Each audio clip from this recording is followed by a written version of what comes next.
احمدیہ مسلم community Australia نے انسانیت کو جھنجھوڑ دینے والے ایک افسوسناک واقعے پر اپنا باضابطہ رد عمل جاری کرتے ہوئے گہرے دکھ اور صدمے کا اظہار کیا ہے۔ کمیونٹی کی جانب سے جاری کردہ بیان میں متاثرہ خاندانوں سے مکمل یکجہتی کا اعلان کیا گیا ہے۔ احمدیہ مسلم کمیونٹی آسٹریلیا سڈنی کے علاقے برونٹی میں ہونے والے ہولناک واقعے پر انتہائی دکھ اور صدمے کا اظہار کرتی ہے۔ ہم جان بحق ہونے والے بے گناہ افراد کے اہل خانہ کے لیے دعا گو ہیں اور زخمیوں کی جلد اور مکمل صحت یابی کے لیے بھی دعا کرتے ہیں۔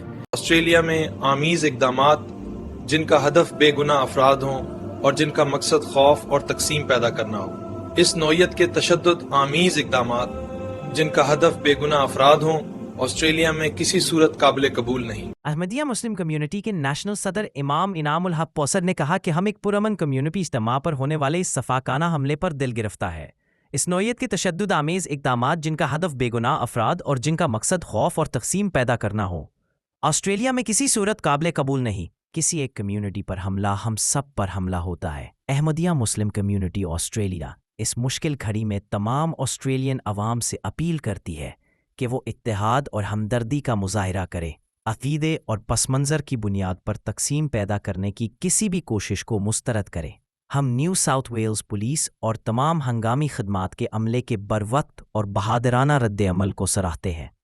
کسی ایک کمیونٹی پر حملہ ہم سب پر حملہ ہوتا ہے۔ احمدیہ مسلم کمیونٹی آسٹریلیا اس مشکل گھڑی میں اپیل کرتی ہے کہ ہم سب مل کر کھڑے ہوں اور تقسیم کو مسترد کریں۔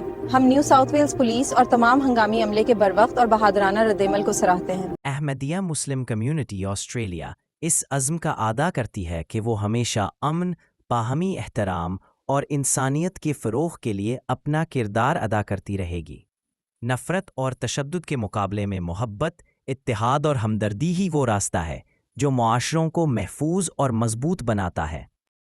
ہم تو رکھتے ہیں مسلمانوں کا دین، دل سے ہے خدا میں ختم المرسلین۔